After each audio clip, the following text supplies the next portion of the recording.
The JFK 35 podcast is produced by the JFK Library Foundation and made possible with the help of a generous grant from the Blanche and Irving Laurie Foundation.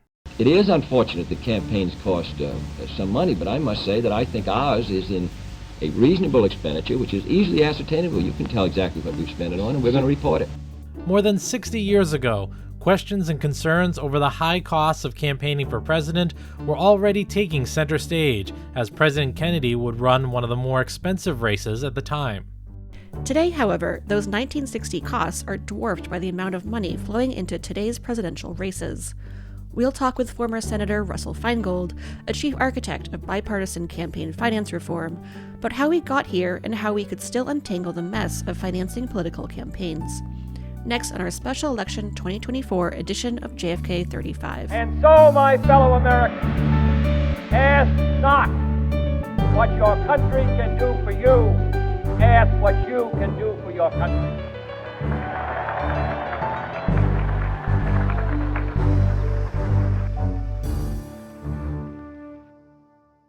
Hello, I'm Matt Porter. And I'm Jamie Richardson. Welcome to the latest season of JFK 35. This season is a special one for us, where we'll look at the historic nature of the 2024 election. And we will also look back at how today's campaigns connect to those from the 1960s. We hope you enjoy this season as we speak with historians, journalists, and other experts to discuss presidential politics from the Kennedy era to today. In this week's episode, we take a look at the high costs of political campaigns.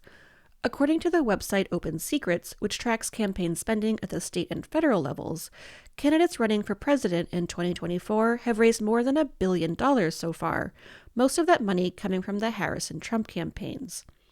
In the 2020 election, the country broke records with historic spending by all candidates running for Congress and the presidency, spending more than $14 billion, according to data from Open Secrets. Today, many campaign finance advocates are criticizing what they see as an obscene amount of money flowing into campaigns, and making it harder for candidates without significant financial support from even running in a race to begin with.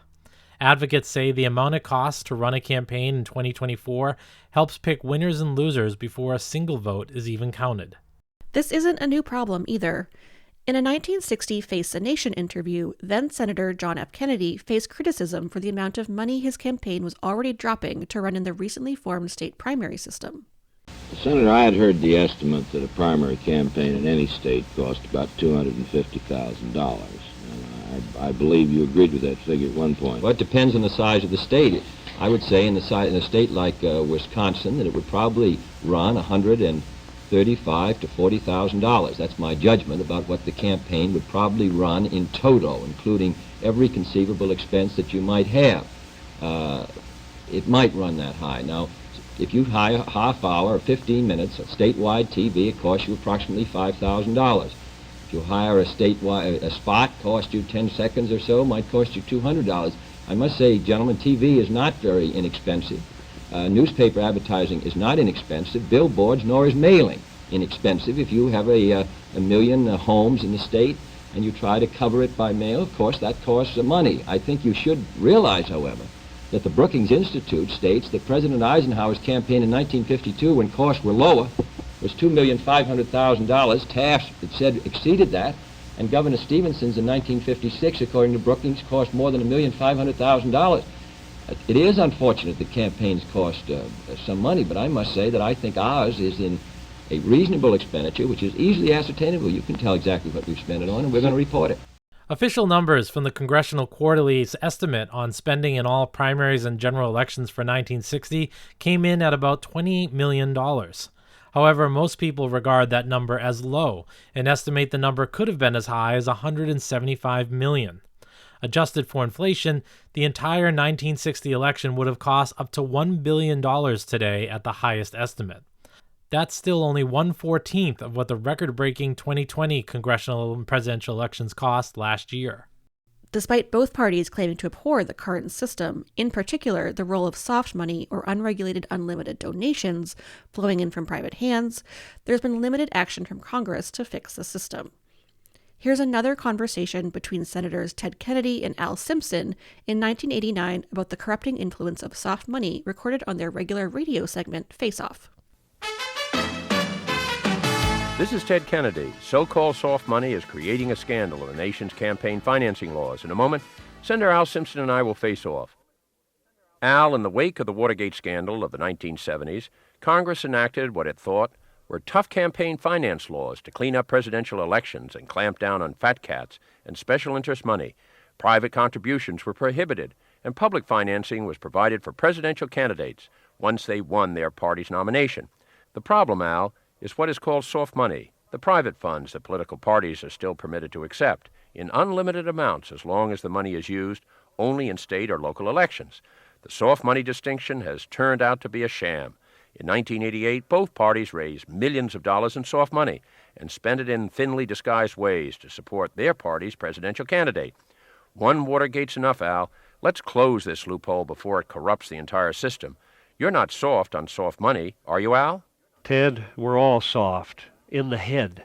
The single most negative aspect of current campaign law is the sudden bombshell expenditure of independent money.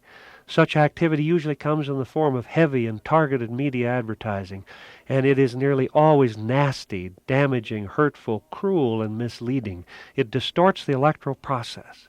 We need to work together in a bipartisan way to stem the growth of this type of campaigning. We know there are no easy answers, but I sure do know that if Democrats try to do a double whammy on the Republicans, or if the Republicans try to flog the Democrats in the reform process, we will all lose again.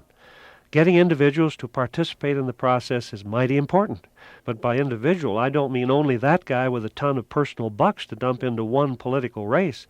Let you and I work to find a solution. Almost 40 years after that exchange between Senators Kennedy and Simpson, the prevalence of soft money in politics has shot campaign spending into the stratosphere. Joining us now is a former senator who has been part of the campaign finance reform movement since he entered Congress. Senator Russell Feingold joins us, and he earned a joint JFK Profile and Courage Award in 1999 for passing bipartisan campaign finance reform with Senator John McCain. Senator Feingold now serves as the president of the American Constitution Society, which is a progressive legal organization that advocates for the rule of law, democratic legitimacy, and equality for all. Senator Feingold, thank you for joining us. Thank you for having me. It's an honor. Thank you. So, Senator Feingold, can you tell us again how during your Senate career you identified that the financing of campaigns was becoming a threat to democracy, and how you formed the bipartisan relationship with Senator John McCain to sort of address the threat of big money in politics? Well, that covers a lot of time because, when I graduated from law school, I came back to Wisconsin where I wanted to practice law. But I had this political bug ever since a guy named John F. Kennedy was elected president when I was 7 years old. And much to the consternation of some of my family members, I wanted to run for office. But even back then, in 1982, people would say, where are you going to get the money? On the other hand, it wasn't that much money then. We had a successful public financing system in Wisconsin then. So when I ran for the state Senate as a 29-year-old, the deal was if you could raise $17,000 from contributions of $100 or less, the state would give you $17,000, and that was basically enough in those days for a state Senate campaign. Now, I only won by 31 votes out of 47,000 against an 83-year-old incumbent, but it wasn't a Republican district, and I can't say, and I don't think anyone would say that money was the key. So I had a successful 10 years in the Wisconsin State Senate from 1983 to 1993. But I started thinking about running for the U.S. Senate, and I was sort of taken as not a serious candidate because I didn't have a lot of money, either personally or access to it. And so that was the argument all along. And when I ran in 1992 for the U.S. Senate, just as Paul Wellstone did in Minnesota in 1990, we basically ran as underdog, saying, look, we don't have millions of dollars. Because at that time, the problem was that millionaires would come in and spend a fortune. It happened in Wisconsin and sort of buy Senate seats. So that's kind of where it was at when I was lucky enough to use the underdog argument to flip the table. And I was able to get in the U.S. Senate, the youngest member of the U.S. Senate at age 39. And within just a couple of years, of course, I was eager to see national campaign finance reform. But the Democrats were in control. And I would say I was like, maybe the 10th guy on campaign finance. There were people already working on it ahead of me, people with names like Biden, and carry. So I just was glad to be in the room. But we lost the majority. And you may remember in 1994, they called it the Republican tsunami. They came in, and I figured, not only was I the least senior member of the entire Senate in terms of seniority, but the last thing I expected was to get a call at that point, right as the Republicans took over, from Republican Senator John McCain of Arizona. But he called me right after the election in 94 and said, "Hey, I want to work on reform issues with you. You seem to be a reformer. I want to be a reformer. Let's work together on something." And so I said, "What'd you have in mind?" He said, "Well, this thing where people become senators and then go to K Street and make all kinds of money, revolving door." And I said, "Well, let's get rid of gifts for members of Congress." I saw all this stuff coming to my office, guns and Christmas trees and golf clubs and everything. And we said, let's get rid of that. So McCain and I did that first. It wasn't until later in 1995 that we finally came together and said, let's do the big one. Let's do campaign finance reform.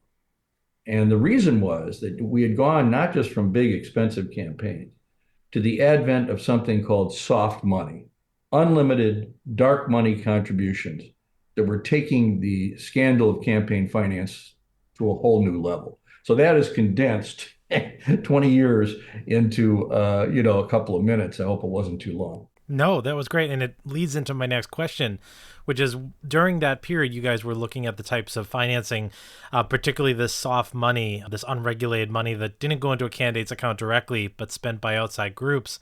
Can you talk about it to us, about the different ways money was used in those campaigns that you were concerned about? Yeah, it wasn't so much how the money was spent, it's how it was raised. It was the basically corrupt influence of people asking for that kind of money. And then, as we always say here in Wisconsin, there's no such thing as a free lunch. We also believe there's no such thing as a free $1 million. And the way it worked with soft money, and this is party soft money that McCain and I banned, is still banned, it has not been overturned, is members of Congress would be across the street. And the Senate campaign committees are just a couple blocks away. They'd be told by their staff they have to go raise money. And they started not just raising money for their own campaigns within the legal limits, but they'd go over to these offices and ask for larger contributions, like 25,000, 100,000. They were only supposed to be able to ask for 1,000 per person. So this became a process where people were able to put money far in excess of the post-Watergate federal election campaign law. And it was essentially a scam. Sadly, it was really developed by the Clinton and Gore administration for their reelection. And to be fair, it was exploited brutally by Republicans as well. But this was the bipartisan exploitation. Soft money was only supposed to be used for sort of get out the vote activities, but they were basically using it for phony ads that pretended to be issue ads, but they really were campaign ads. So this is what John and I primarily sought to get rid of, and we succeeded. And it wasn't until the Citizens United decision, which didn't overturn the main provision of our bill, but did destroy the foundational campaign finance law signed by Theodore Roosevelt in 1907, called the Tillman Act.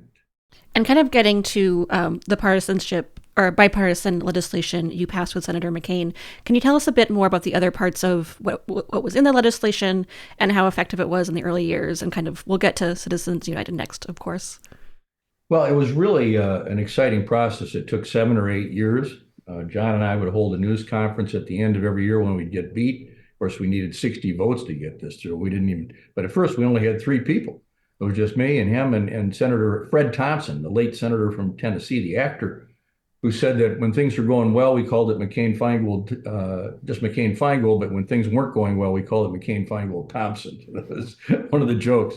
But it was a very slow process. We got Susan Collins to join us when she came in 1996 because Maine had just passed public financing, and it was becoming more and more of an issue as there were scandals in the Clinton campaign. I don't know if you remember, there was a $400,000 contribution from an Indonesian gardener that had been just sort of funneled through other sources. And so John and I decided this had to be bipartisan. You'd never get 60 votes if you couldn't do that, obviously. And so we decided it would be, if one of us lined it up, somebody from our party, you had to get somebody from the other guy's party to come into the group, the core group. So I called it the animals go two by two. And we ended up having 10 of the most distinguished members of the Senate, people like Carl Levin and Joe Lieberman and many others, become part of our group, and we were able to sort of control the process. The main provisions were originally to try to just limit the amount of cost. If somebody limited how much they spent on a campaign, that they could get reduced costs on their television time. But we weren't able to get enough people to sign on to that because the broadcasters are so powerful. We decided in the end that simply banning these unlimited contributions going through the political parties was the most important thing. There were other provisions added later that had to do with these phony issue ads that was important as well, but not as important. That's what was struck down by the Supreme Court. But the fundamental process of parties being able to raise unlimited money is still the law of the land. But it doesn't do a lot when you have something like Citizens United go around it and striking down the ban on corporate contributions, which is what was the 1907 law. And that's the thing that sort of undid the system. But we were able to gradually pick up support, and we passed the McCain-Feingold bill in April of 2001. Many people thought that when 9/11 occurred, that was it, that nobody would focus on this, but we got it through the House. And we got it signed by George Bush, who didn't want to sign it, but he signed it. And so as I remind people, this bill was passed by a Republican Senate, a Republican House, a Republican president, and approved by a Supreme Court on a 5-4 vote that was a majority Republican appointee. So it really was bipartisan. That's great to hear. And then, of course, in 2010, the Supreme Court rules against many of the protections. How did Citizens United change politics, and did it make things worse than before your legislation or not? Well, our legislation was working beautifully, and that's from 2003 or so right up to 2010, and that's exactly why the big corporate powers and others in the country engineered the Citizens United decision.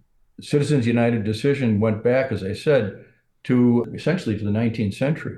In the 19th century, of course, the robber barons, the oil companies, and others had complete control of the economy. And that led to the progressive movement and the progressive legislation, the creating of the Food and Drug Administration, the Sherman Antitrust Act. And one of the bills that was very important for that era was the Tillman Act, which said, all right, corporations, maybe you can control the economy, but you are not going to control our campaigns. And they were starting to do that. So this prohibited corporations from directly contributing to campaigns or creating what are now super PACs. And the Citizens United decision overturned that and said, no, go ahead. And so it completely unleashed this insanity where you have, candidates getting in a month $500 million and no real accountability, so-called dark money, not requiring disclosure. So the irony is that the Supreme Court in the Citizens United case said, oh yeah, they can do this, but the Congress would have to require them to disclose the information. But Congress didn't do that. And so what you have is a cesspool of unlimited corrupt campaign fundraising on both sides of the aisle. Now that we look at today, where we are from, that decision, has the amount of money in politics created sort of the uneven playing field, obviously, that you and Senator McCain feared? Yes, it existed in an uneven way as we were trying to do this, but this turbocharged it, where there's amounts of money here you're talking about, people giving contributions in an amount that is far greater than we ever imagined. This doesn't mean that individuals can't contribute. I mean, I think the rise of small dollar contributions, which certainly preceded Citizens United significantly, is a good development. People giving $10, $15, $100 to participate in the process is fine. But what you have now is people who are unaccountable giving $500,000, $1 million to a campaign. And, I would say the real damage of the lack of campaign finance law is not during the campaign. It's what happens on January 3rd when people are sworn in, because those people come to the office of a new senator and say, hey, we're sure glad we were able to support you. And they don't even have to say we gave you $1 million, but they can just call in the chits. That means things aren't taken care of. That means you don't have control over giant corporate power in the coal industry or the oil industry. And, you can have environmental damage and other things that aren't dealt with because members of Congress feel far too constrained by those who have been involved in their campaigns. And you mentioned those small donations. Have those at all been able to somewhat act as a counterpoint to the money coming from corporations, or is it kind of just a little ripple in the pond here? Well, I think it's very helpful in terms of a campaign building political support. It helps build momentum. It is not the big dollars for a U.S. Senator presidential campaign, but I think it can be helpful. It has not in any way addressed the corrupting influence of unlimited, undisclosed contributions. But I do think if you have to, unless you have public financing of campaigns, which I support, having small dollar contributions is good. And in fact, when the Democrats had control of the House a few years ago, their first bill was a reform bill that included the reinstituting of something that existed when I graduated from law school, which is you could donate to a campaign and you could either deduct it or a person can have up to $100 so that people could contribute at a limited level and get some tax benefit for it. So, if you were back in the Senate today, what would you like to see done to try to contain this influence in elections? Or do you even think now the genie can even be put back in this bottle? It wouldn't be easy, but there are several things that could be done and should be done immediately. First of all, you absolutely should require disclosure. We came just one vote short of the 60 votes needed to require disclosure of these contributions. It's a no-brainer. The Supreme Court said you can't do this without disclosure. Secondly, there's no real penalties because the other thing they said was, oh yeah, corporations can do this and super PACs can do this, but they can't coordinate with the candidate. Well, I think we all know they coordinate all the time. It's it's with a wink. And what you could do is create real criminal felonious penalties for doing that. The third thing is the Federal Elections Commission is not very effective because it has a 4-4 tie in terms of Republican and Democratic members. John McCain and I had a bill that still exists with other senators that would make that into an administrative enforcement agency and make it much tougher. So those are three things you can do, but the biggest thing that has to be done is someday the Supreme Court has to overturn Citizens United, which is one of the worst decisions in the history of the United States Supreme Court. And that shouldn't have never happened. It was only because of a change of personnel at the Supreme Court. And I believe that in the next few years, there'll be a chance, depending on the outcome of the elections, of overturning Citizens United. But all of those things need to be done. And you're now president of the American Constitution Society. Do you think the framers could ever have predicted or seen coming the influence of moneyed interests in the way things are playing out now? Well, they certainly feared moneyed interests, and that's one of the reasons they created, the House of Representatives and the Senate to be different kinds of institutions. Some cases they're worried about popular will, in other cases they're worried about moneyed interests, although they tended to protect property interests and moneyed interests pretty well with some of the provisions they put in there. But I don't think they could have ever imagined this kind of insanity, the role of the media, the role of television, the role of the internet. That would have been shocking to them because so much of what happened then had to do only with printed material and word of mouth.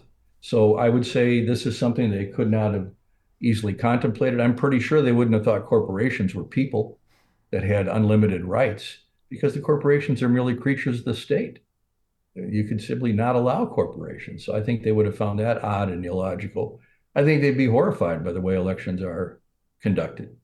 Getting back to where we started, you mentioned that you didn't have a lot of money when you're running in your first campaign or even then in your Senate campaigns.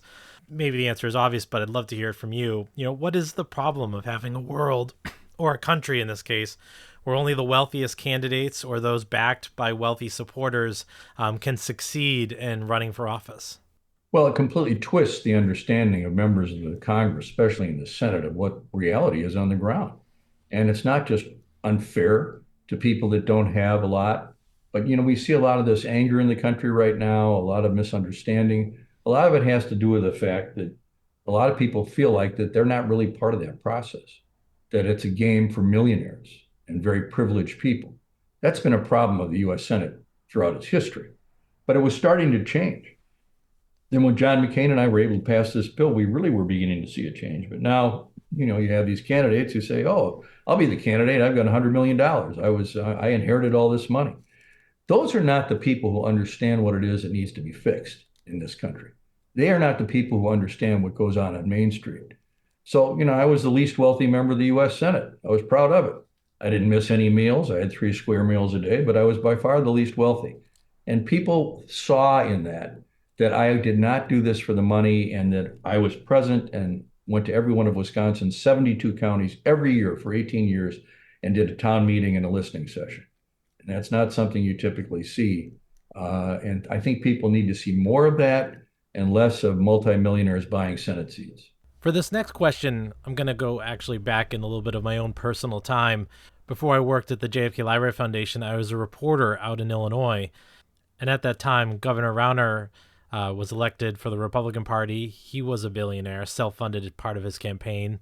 And so the Democrats in their next race nominated J.B. Pritzker, a billionaire in his own right, to run against Governor Rauner. J.B. Pritzker won that election, and we saw him represent Illinois at the convention in Chicago this summer. And this gets to my question of, like, do you think we can get back to an election system where things can be on a more even playing field, where candidates who aren't billionaires or backed by billionaires are the only ones we see in the elections? Definitely. If we could get rid of this system where there's a huge advantage either through dark money or through being a billionaire, if we could put that genie back in the bottle, to use your phrase, which I think we can do by overturning Citizens United and doing some of the reforms I just suggested, you could have meaningful campaign finance reform, and people could run grassroots campaigns against people like this. That's what I did. I had the least money in that campaign, but you have to have enough money. In other words, it has to be some kind of balance, some kind of limit on what can be spent or the way in which it can be spent by the other candidates so that the smaller amount you have has more impact. But I still believe someday we can get back to that, but we are a long way away from it right now. One last question. You mentioned that it took bipartisanship. It took, you and John McCain, and then recruiting one Democrat, one Republican, that 2x2 system, which was a great description. Looking at the partisanship that sort of has evolved in the last decade, do you think that we'll need to be able to get past that before any significant legislation can be passed again? Absolutely. And, that's my hope and belief that this fever of partisanship and anger will pass. I think it will begin to pass on November 5th. The four of us did that. It was really great for not only for the policy, but it really created a great spirit in the country. So that is something we need. Thank you so much for taking your time. We were really pleased to talk to you again. Thank you so much. Thank you. It was good to be on. Thanks.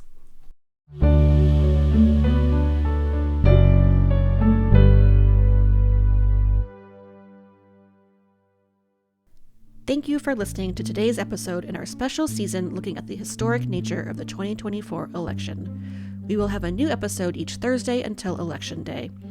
If you're interested in learning more about some of the topics we discussed today, you can visit our podcast page for this episode at jfklibrary.org/JFK35. If you have questions or story ideas, email us at jfk35pod@jfklfoundation.org or find us across social media at jfklibraryfdn using the hashtag JFK35. If you like what you heard today, please consider subscribing or leaving us a review wherever you get your podcasts. Thanks for listening. Have a great week.